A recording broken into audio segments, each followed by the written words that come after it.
नमस्कार dear student, मैं Shankar Sehrawat, reasoning faculty, Shankar Sehrawat reasoning के ऑफिशियल यूट्यूब चैनल पर डियर सभी स्टूडेंटों का हार्दिक स्वागत और अभिनंदन करता हूं। आई होप, उम्मीद करता हूं आप लोग अच्छे होंगे। दोस्तों, आज के सेशन में फिर हम सिलोजिज्म के कुछ बेहतरीन क्वेश्चंस को डिटेल डिस्कशन करेंगे। 5 क्वेश्चंस ऐसे होंगे आज के सेशन में जो कीवर्ड से रिलेवेंट है, पॉसिबिलिटी केस से जनरेट होने वाले आपके जो क्वेश्चन हैं वो आपको आज के सेशन में देखने को मिलेंगे। तो मैं उम्मीद करूंगा कि जो आपके सामने जो सेशंस मैं रिप्रेजेंट कर रहा हूं उसका बेनिफिट आपको अपकमिंग एग्जामिनेशन के अंदर जरूर से देखने को मिलेगा। तो आप लोग जो चैनल पे नए हैं वो चैनल को एक बार सब्सक्राइब जरूर से कर लीजिएगा एंड बेल आइकॉन को जरूर से प्रेस कर लो ताकि आने वाली वीडियोस की नोटिफिकेशन आपको जरूर से मिल जाए, ठीक है।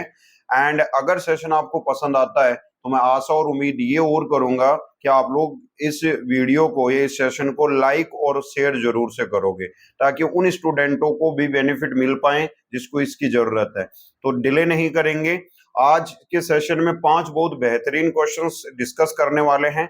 बहुत बेहतरीन लेवल के सवाल हैं और आप लोगों को जो क्वेश्चंस के लिए सिंप्लीफाई करने के लिए टाइम मिलने वाला है वो 30 टू 40 सेकंड का समय मिलेगा आज के क्वेश्चन के लिए। तो स्टार्ट करते हैं आज के सेशन का पहला क्वेश्चन। बड़े ही इंटरेस्टिंग एंड बहुत ही इंपॉर्टेंट सवाल दोस्तों, ठीक है। तो आज के सेशन का फर्स्ट क्वेश्चन आपके सामने आ चुका है, ध्यानपूर्वक देखिए और क्वेश्चंस को सिंप्लीफाई करके उसका वेन डायग्राम बना करके उसको आंसर बताने का प्रयास कीजिए। जल्दी कीजिए दोस्तों, 40 सेकंड का समय आपके पास में है और मैं आज आपको थोड़ा एक्स्ट्रा टाइम इसीलिए दे रहा हूं क्योंकि क्वालिटी कुछ क्वेश्चंस की जो आपके सामने मैं रख रहा हूं वो बहुत अच्छी है दोस्त, ठीक है। जल्दी से बताइए क्वेश्चन नंबर फर्स्ट का करेक्ट आंसर क्या होगा। जल्दी से बता दीजिए क्वेश्चन नंबर फर्स्ट का करेक्ट आंसर क्या बनेगा दोस्त।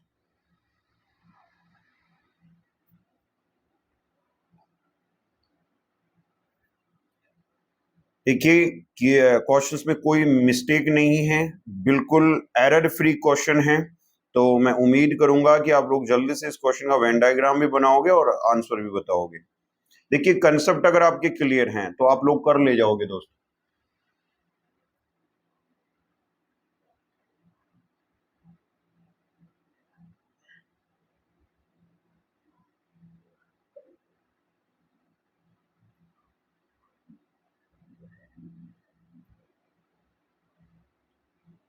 जल्दी बताइए।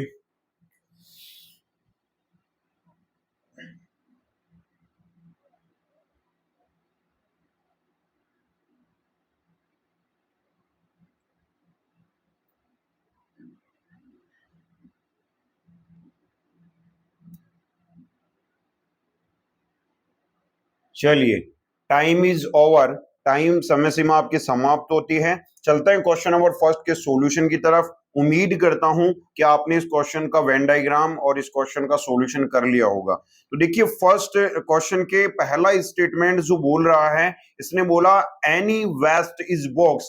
दोस्तों हमेशा ध्यान रखना जो एनी वाला वर्ड है वो हमेशा ऑल का सेंस रिप्रेजेंट करता है। देखिए बहुत सारी टेक्निकल वर्ड आपको देखने को मिलेंगे यहाँ पे जो अलग अलग सिचुएशन को जनरेट करेंगे। तो यहाँ पे एनी वर्ड का हमेशा ध्यान रखना, यहाँ पे वो ऑल का सेंस रिप्रेजेंट कर देता है। तो यहाँ पे ये जो स्टेटमेंट है वो बन जाएगा all waste is box.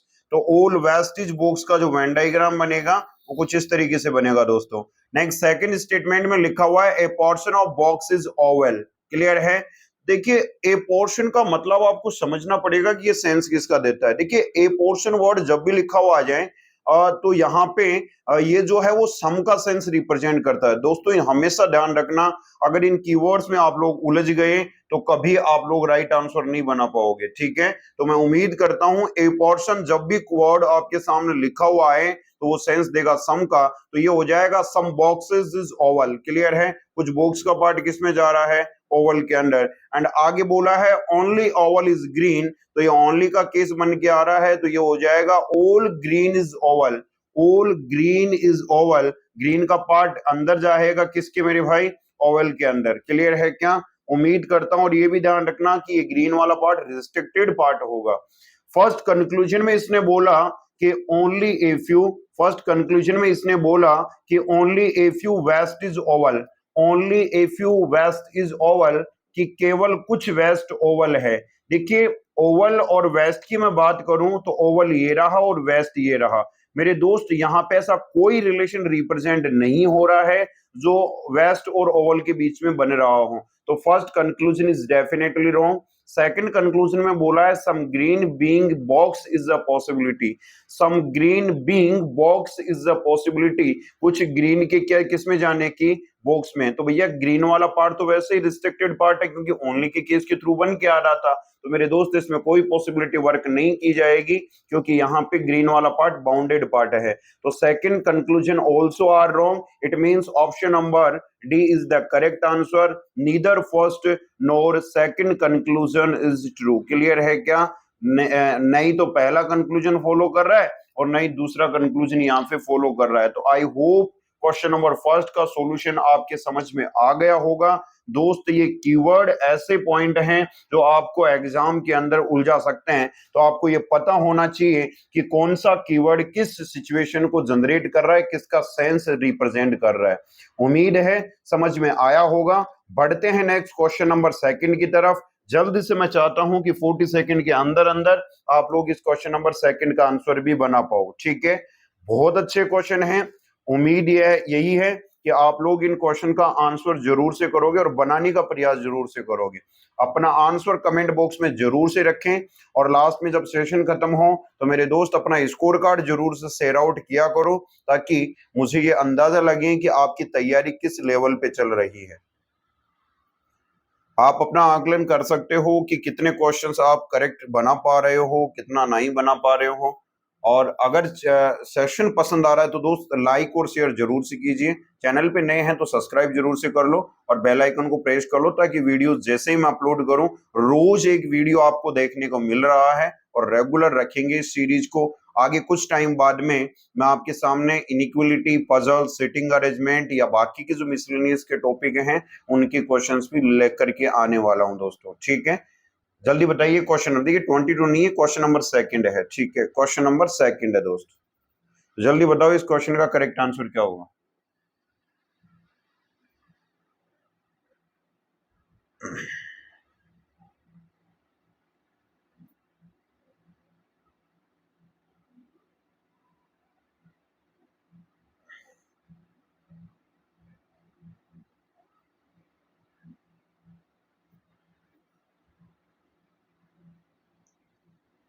I hope आपने क्वेश्चन नंबर सेकंड का सॉल्यूशन बना लिया होगा। चलते हैं क्वेश्चन नंबर सेकंड के सॉल्यूशन पे। क्वेश्चन नंबर सेकंड के अंदर स्टेटमेंट नंबर फर्स्ट बोल रहा है 100% मैंगो आर ऑरेंज। दोस्तों हमेशा ध्यान रखना जब भी किसी स्टेटमेंट के आगे 100% वाला नंबर जुड़ के आ जाता है तो वो ऑल की सिचुएशन को रिप्रेजेंट करता है क्योंकि 100% अपने आप में कंप्लीट सिचुएशन को बनाता है। ठीक है, तो ये हो जाएगा all mangoes are orange. Clear है।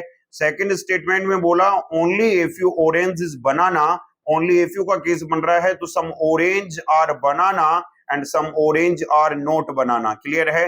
नेगेटिव पॉजिटिव दोनों में आपका वेन डायग्राम बनेगा। एंड लास्ट में बोला almost all banana are apple. यहां पे जाके मैक्सिमम स्टूडेंट फंस गए होंगे। ध्यान से देखिए इस स्टेटमेंट को दोस्तों। इसने लिखा है almost all banana are apple, लगभग सभी केले क्या हैं, सेब हैं। तो ध्यान रखना अगर किसी सिचुएशन के साथ में ऑलमोस्ट वर्ड जुड़ा हुआ हो तो ऑलमोस्ट का मतलब होता है अधिकतर या लगभग। तो लगभग हमेशा मेरे दोस्त सम का सेंस रिप्रेजेंट करता है। क्लियर है। यहां देखिए कई स्टूडेंट कंफ्यूज इसलिए हो सकते हैं क्योंकि ऑल वाला वर्ड जुड़ा हुआ है लेकिन इसने ऑल के आगे ऑलमोस्ट वर्ड जोड़ा है दोस्त। क्लियर है क्या? इसलिए ये सम का वेन डायग्राम बनेगा और ये बन जाएगा सम बनाना और एप्पल। सम बनाना और एप्पल्स। कंफर्म है क्या? ये बन चुका है Venn diagram. Conclusion number first are saying is some apples are not orange. Some apples are not orange. कौन सा एप्पल का पार्ट ऐसा है जो आपके ऑरेंज में नहीं जाएगा? तो पूरा पूरा पार्ट जा सकता है, ऐसा कोई रिस्ट्रिक्टेड पार्ट दे नहीं रखा। तो कंक्लूजन नंबर जो फर्स्ट है वो तो यहाँ पे रॉन्ग डायरेक्शन में चला गया दोस्तों। ठीक है। सेकंड कंक्लूजन में बोला all banana can be mango. All banana can be mango, complete banana का पार्ट किस में जा सकता है? मैंगो में। तो बिल्कुल जा सकता है, जा नहीं रहा, जा सकता है। डाउटफुल सिचुएशन है और डाउटफुल सिचुएशन के साथ में कैन बी जो पॉसिबिलिटी है उसको रिप्रेजेंट करता है और डाउटफुल के साथ में पॉसिबिलिटी के कंक्लूजन क्या हो जाते हैं? ट्रू हो जाते हैं। It means option number B is the correct answer. Only second conclusion are definitely follows. Clear है क्या? उम्मीद है क्वेश्चन नंबर सेकंड का सॉल्यूशन आपके समझ में आ गया होगा। चलते हैं सवाल नंबर थर्ड की तरफ। आपके सामने क्वेश्चन नंबर थर्ड आ चुका है। जल्दी से बताइए इस क्वेश्चन का करेक्ट आंसर और उम्मीद करता हूं आप लोग जल्दी से इस क्वेश्चन का आंसर बता पाओगे। ठीक है, चलिए टाइमर स्टार्ट होता है अब। बताइए 40 सेकंड का समय आपके पास में है। 40 सेकंड है आपके पास में दोस्तों। क्वेश्चन नंबर थर्ड का करेक्ट आंसर बताइए। देखिए अच्छे अच्छे बहुत अच्छे क्वेश्चन हैं। आरआरबी आपकी जो एग्जामिनेशन है अपकमिंग, चाहे पीओ हो, क्लर्क हो या फिर आईबीपीएस के एग्जाम के रिगार्डिंग बात करूं तो भी ऐसे क्वेश्चन पूछे जा सकते हैं दोस्त।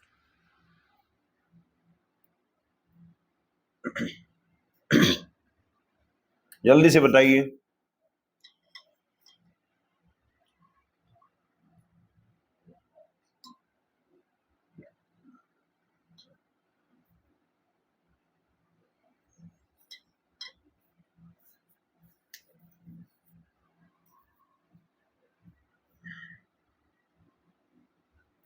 जल्दी से बताइए इस क्वेश्चंस का आंसर।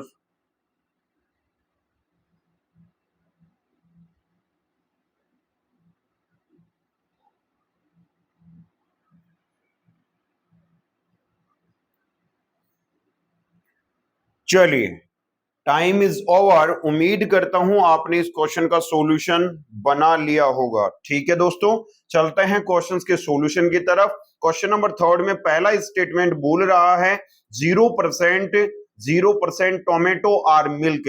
देखिए जब भी किसी सिचुएशन में जब भी किसी स्टेटमेंट में 0% वाला एलिमेंट जुड़ जाता है तो वो डेफिनेट नेगेटिव रिलेशन को बताता है। ठीक है, तो ये हो जाएगा no tomato, no tomato is milk. Clear है क्या? कोई टोमेटो क्या नहीं है? मिल्क नहीं है। तो रिस्ट्रिक्टेड पार्ट है।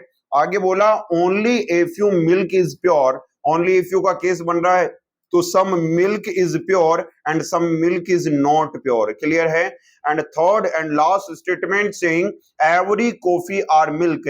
दोस्तों ध्यान रखना, एवरी हमेशा ऑल का सेंस रिप्रेजेंट करता है। एवरी हमेशा ऑल का सेंस यहाँ पे रिप्रेजेंट करेगा।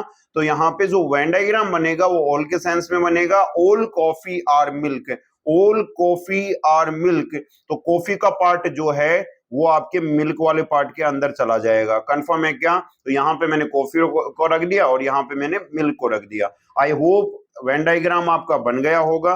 फर्स्ट कंक्लूजन में बात बोल रहा है, फर्स्ट कंक्लूजन में बात बोल रहा है few coffee are pure, few coffee are pure. मेरे भाई देखिए प्योर का कुछ हिस्सा मिल्क के साथ में कोलैबोरेट करता है बट आपका कॉफी के साथ में कोई पॉजिटिव रिलेशन नहीं बन रहा। ठीक है, इसीलिए फर्स्ट कंक्लूजन डेफिनेट रॉन्ग के साइड में चला जाएगा।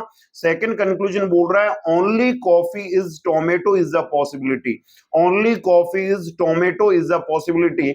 ओनली का केस है, ध्यान रखना स्टेटमेंट में अपोजिट रिस्ट्रिक्टेड पार्ट में आता है और जब भी कंक्लूजन के अंदर ओनली आए तो ये ओल में कन्वर्ट किया हुआ ही माना जाएगा। रिवर्स मत करना एलिमेंट्स को। कई स्टूडेंट क्या कर देते हैं, एलिमेंट को इंटरचेंज कर देते हैं। ठीक है, तो ये बनेगा all coffees tomato is a possibility, all coffees tomato is a possibility. क्या कॉफी का पूरा पार्ट टोमेटो में जा सकता है क्या? नहीं जा सकता, क्योंकि टोमेटो और मिल्क को एक दूसरे से क्या किया गया है, बाउंड। और साथ ही साथ कॉफी का पूरा पार्ट किसमें जा रहा है, मिल्क में। तो कॉफी जाएगा तो मेरे भाई मिल्क भी जाएगा और ऐसा पॉसिबल ही नहीं है। It means conclusion number second also are true. Option number D is the correct answer. Neither first nor second conclusion are follows. Clear है क्या? उम्मीद करता हूं कॉन्सेप्ट समझ में आया होगा, कंडीशन समझ में आई होगी एंड आपका क्वेश्चन का आंसर भी बिल्कुल करेक्ट बना होगा। ठीक है, बढ़ते हैं दोस्तों नेक्स्ट क्वेश्चन नंबर 4 के क्वेश्चन की तरफ। आई होप क्वेश्चन नंबर थर्ड का सॉल्यूशन आपका बन गया होगा। बताइए क्वेश्चन नंबर 4 आपके सामने ये रहा। अच्छा क्वेश्चन है, 40 सेकंड का टाइम है आपके पास में। बताइए क्वेश्चन नंबर 4 का आंसर क्या बनेगा? जल्दी से बताइए क्वेश्चन नंबर 4 का आंसर क्या बन के आने वाला है दोस्त।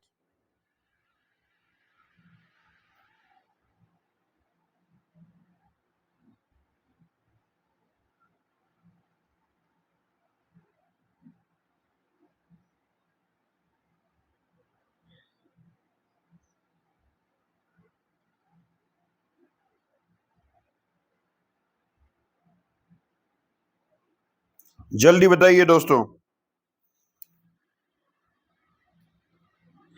सेशन में अगर मजा आ रहा है तो आप लाइक शेयर जरूर से कीजिएगा दोस्तों, एंड सब्सक्राइब जरूर से कर लो चैनल पे जो नए हैं, क्योंकि रोज मैं आपके लिए एक वीडियो लगभग 7 बजे के या 7 से 8 बजे के बीच में अपलोड करता हूँ। डेली बेस पे आपके आपके सामने वीडियो आ रहा है, और उम्मीद करूंगा कि आगे आने वाली एग्जामिनेशन के पर्पज से या दृष्टिकोण से ये वीडियोज आपको बहुत हेल्प करने वाली हैं। ठीक है, चलिए, आई होप आपने क्वेश्चन नंबर 4 का सॉल्यूशन बना लिया होगा। चलते हैं क्वेश्चन नंबर 4 के सॉल्यूशन की तरफ। इसने फर्स्ट स्टेटमेंट बोला only water is rain, only water is rain, only का केस है तो ये हो जाएगा all rain is water, all rain is water. मेरे भाई रेन बाउंडेड फॉर्मेट में है, रिस्ट्रिक्टेड पार्ट में है, ध्यान से रखिएगा। आगे बोला only if you water is nature, only if you water is nature, तो यहां पे हो जाएगा some water are nature and some water is not nature. Clear है क्या? And last third statement saying is non nature is not bad. यहाँ पे कई स्टूडेंट उलझेंगे दोस्त, फिर से एक ऐसा स्टेटमेंट आपके सामने रिप्रेजेंट होके आ रहा है, कई स्टूडेंट बोलेंगे कि सर आपके स्टेटमेंट में कुछ गलती है, लेकिन मैं आपको आपकी जानकारी के लिए बता दूं कि यहाँ स्टेटमेंट के अंदर या क्वेश्चन के अंदर कोई मिस्टेक नहीं है। बिल्कुल साफ तौर पे लिखा हुआ है कि no nature is not bad. दोस्तों ध्यान रखना, जब भी कोई ऐसा स्टेटमेंट आ जाए जिसमें नो नॉट की कंडीशन रिप्रेजेंट हो रही हो, इसने बोला है no nature is not bad. Clear है क्या? कोई प्रकृति खराब नहीं है, कोई प्रकृति क्या नहीं है, खराब नहीं। No nature is not bad. तो हमेशा ध्यान रखना, ये जो आपका स्टेटमेंट है वो ओल के सेंस में कन्वर्ट हो जाता है, ध्यान से रखना। इसने बोला no nature is not bad, तो ये जो स्टेटमेंट है वो कन्वर्ट रहेगा all nature is bad. Clear है क्या? ऑल के सेंस में कन्वर्ट होके आएगा all nature is bad. Confirm है?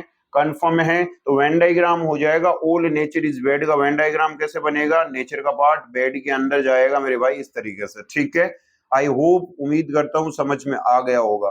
First conclusions are saying is at least some bad can be nature, at least some bad can be nature. At least को हटाओ मेरे भाई कंक्लूजन से। ठीक है, लिखा हुआ है some bad can be nature, कुछ बैड क्या हो सकते हैं? नेचर में जा सकते हैं। कुछ बैड किस में जा सकते हैं? नेचर के अंदर। तो मुझे एक बात बताओ दोस्त, अगर यहाँ पे मैं बात करूं कि कुछ बेड, कुछ तो मेरे भाई वैसे, जब पूरा नेचर बेड के अंदर जा रहा है तो मेरे भाई बेड का भी तो कुछ पार्ट नेचर में आ रहा है, और ये चीज पहले से पॉसिबल है और पहले से डेफिनेट है, तो डेफिनेट चीजों के साथ में पॉसिबिलिटी वर्क नहीं करती है।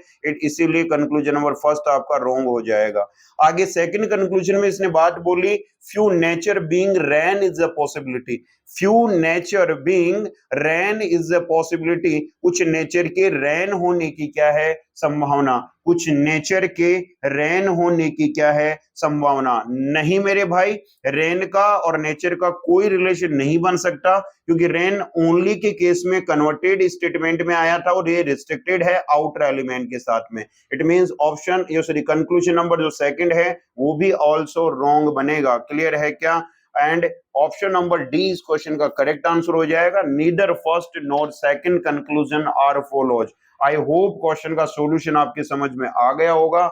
आज के सेशन का लास्ट क्वेश्चन पे चलते हैं, बहुत बेहतरीन क्वेश्चन, क्वेश्चन नंबर 5 आपके सामने आ चुका है। जल्दी से बताइए क्वेश्चन नंबर 5 का करेक्ट आंसर क्या बनेगा दोस्त। 40 सेकंड का टाइमर आपके पास में है, और मैं उम्मीद करूंगा कि आप लोग जल्दी से इस क्वेश्चन नंबर 5 का करेक्ट आंसर बता पाओगे। क्वेश्चन नंबर 5 का करेक्ट आंसर जल्दी से बताओ। बहुत अच्छा सवाल है, बहुत बहुत अच्छा सवाल है दोस्त।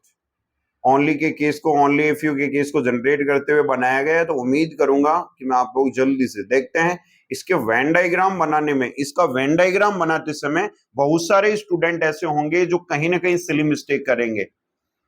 ठीक है, तो ध्यान पूर्वक ऑब्जर्व करके फिर इस क्वेश्चन का सॉल्यूशन देने का प्रयास कीजिएगा। जल्दी से बताइए इस क्वेश्चन का करेक्ट आंसर क्या बनेगा दोस्तों।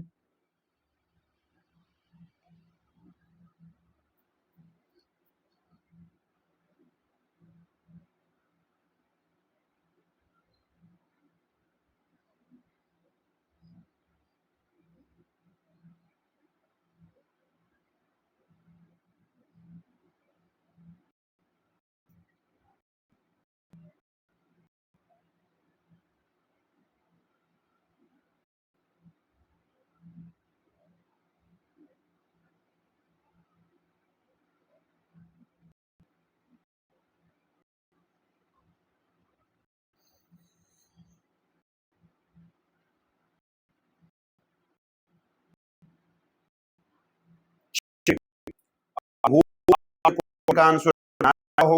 बढ़े क्वेश्चन 5 लास्ट क्वेश्चन के सॉल्यूशन की। नंबर 5 फर्स्ट स्टेटमेंट बोल रहा है a you blue purple clear है, तो some blue is purple, some blue is purple and some blue is not purple. Confirm है, नेगेटिव पॉजिटिव दोनों में वेन डायग्राम बनेगा। बोला only if you purple is black, तो आगे some purple is black, some purple is black and some purple is not black, and last statement बोल रहा है only if you black is blue। तो अब कई स्टूडेंट क्या करेंगे दोस्तों, ध्यानपूर्वक देखना। देखो या तो कई स्टूडेंट ये करेंगे कि ब्लैक और ब्लू को अलग अलग दो अलग अलग एलिमेंट के तौर पे रखेंगे, लेकिन ऐसा नहीं होगा। आपने अगर ऐसा कोई वेन डायग्राम बना रहे हो तो वो गलत के जोन में जाएगा। इसका ऑथेंटिक वेन डायग्राम कैसे बनेगा और क्या और कोई स्टूडेंट कैसे का कौन सा वेन डायग्राम बना सकता है वो भी देखो। दोस्त पहले इसने बोला था सम ब्लू इज पर्पल, तो ब्लू इज पर्पल यहाँ पे ऐसे हो गया और यहाँ पे पर्पल और some blue is not purple का रिलेशन बन गया। बट इसने पैरेलली बोले हैं जिसमें ब्लैक वाला एलिमेंट है वो कॉमन है दोस्त, ठीक है। इसमें बोला only if you purple is black and आगे बोला only if you black is blue. मेरे दोस्त इसका जो ऑथेंटिक वेन डायग्राम बनेगा वो कुछ इस तरीके से बनेगा कि यहाँ पे जो ब्लैक का एलिमेंट का जो सर्कल है वो इन दोनों को करते हुए ऐसे जाएगा, ठीक है। ऊपर की तरफ कई स्टूडेंट क्या करेंगे कि को इस तरफ रखेंगे, पर्पल को इस तरफ रखेंगे, ठीक है, और ब्लैक को इसके बीच में से ले लेंगे ऐसे। मेरे दोस्त तीनों पार्ट एक दूसरे से कभी कोलैबोरेट नहीं होंगे, ठीक है। इस चीज का ध्यान रखना, कभी भी इस तरीके की सिचुएशन आपके सामने नहीं बन के आएगी, कभी भी इस तरीके की सिचुएशन आपके सामने नहीं बन के आएगी। इसका ऑथेंटिक वेन डायग्राम इस तरीके से बन के आने वाला है, ठीक है। तो ये सारी चीजें जो यहाँ रिप्रेजेंट होनी चाहिए वो नजर आ रही है कि some blue only if you blue is purple का रिलेशन बन रहा है, only if you purple is black का रिलेशन बन रहा है और only if you black is blue का रिलेशन बन रहा है। इसका ऑथेंटिक वेन डायग्राम है वो ये वाला होगा, ना ये बनेगा या ना ये बनेगा, ठीक है। First conclusion are saying all black blue is a possibility, all black is blue is a possibility. मेरे भाई कंप्लीट ब्लू का पार्ट ब्लैक में आ सकता है क्या? क्या सॉरी, कंप्लीट ब्लैक का पार्ट ब्लू में जा सकता है क्या? नहीं जा सकता। इफ्यू का ये रिस्ट्रिक्टेड पार्ट ब्लैक का ब्लू में कभी जाएगा, इसलिए आपका conclusion first is wrong. Second conclusion में इसने बोला सम पर्पल इज विच, इसको इज को हटा दो दोस्त, यहाँ इज नहीं आएगा। Some purple which are black are also blue. देखो इसने बोला purple are some purple are black, purple जो हैं वो हो सकते हैं ब्लू हो सकते हैं, नहीं हो सकते। तो सुनो सम पर्पल आर ब्लैक बन गया कि सम पर्पल आर ये जो दे रखा है वो बन, बट वो जो आपका पार्ट है वो ब्लू सकता है, तो आपका सेकंड है वो रॉन्ग डायरेक्शन में जाएगा, means option number D is the correct answer. neither first nor second conclusion follows। मैं उम्मीद करता हूं नंबर 5 का सॉल्यूशन आपको मिल गया होगा और आज के सेशन में आपको मजा आएगा। बहुत अल्टीमेट 5 क्वेश्चंस की सीरीज आपने रखी। अगर आपको पता आ रहा है एंड चैनल पे नए हो तो सब्सक्राइब कर लो और बेल आइकन को जरूर कर लेना। इसी तरीके की वीडियोस, इसी तरीके की रहूंगा दोस्त। रेगुलर बेस पे एक वीडियो है, इतनी रेस्पॉन्सिबिलिटी है कि आप हर एक क्वेश्चन को ज्यादा से ज्यादा तक पहुंचाओ और कि इन लोगों का भी यहाँ बेनिफिट मिले, ठीक है। तो उम्मीद के साथ फिर नए के साथ में मुलाकात करेंगे। एंजॉय।